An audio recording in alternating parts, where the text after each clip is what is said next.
Greetings and welcome to a Prayerful Pause. I'm Nancy Woodworth-Hill and amongst other things, a spiritual director.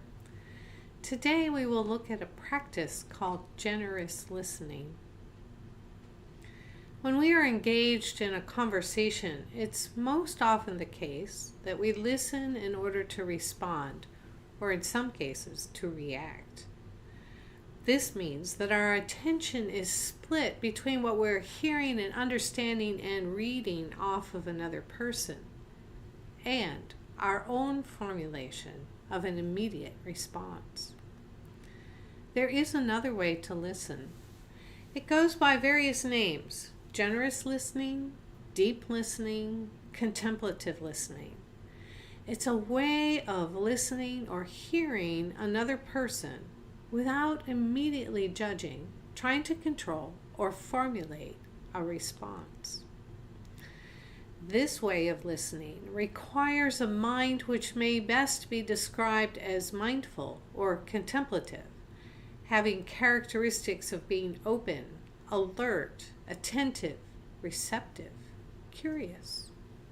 It requires we relinquish the need to project our opinion and to defend our agenda.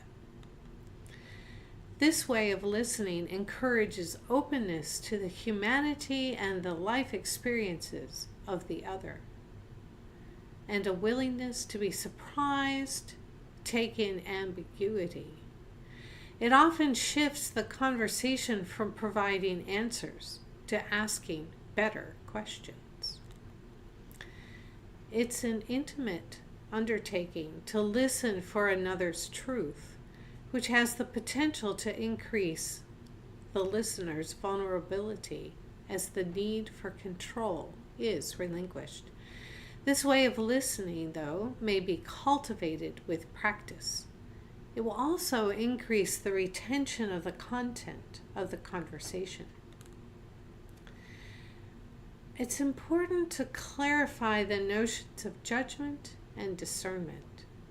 Too often, in difficult conversations, judgment stems from our preconceptions, our judging, and often contains our unknown, unredeemed projections. Discernment, however, is different, as well as necessary.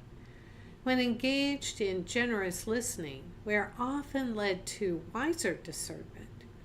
And with clarifying questions, we are better able to both respond and to work towards any decisions that are needed. So to begin the practice, one needs to prepare and be aware of which conversations would benefit from being engaged with a generous listening.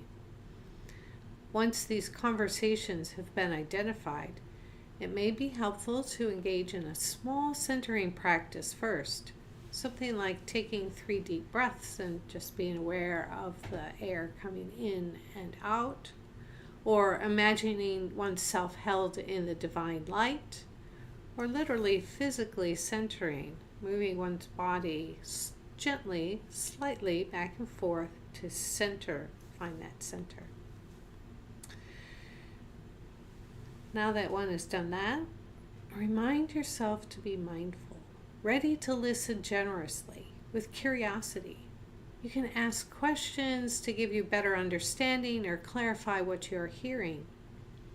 It may be helpful to tell the person that you'd like to put into your own words what you're hearing and to check with them on the accuracy. Am I understanding you properly? And as much as possible, let go of the desire to be in control. Note that this does not mean that you are agreeing with a person. You're just listening to them deeply. So the practice itself, listen deeply. And even though your own thoughts and ideas and voices will come up, you can witness them and then try to just set them aside. It is crucial to maintain a focused attention on what you are hearing. The key is to set aside the habit of listening to respond. Above all, this practice is about being attentive rather than reactive in your listening.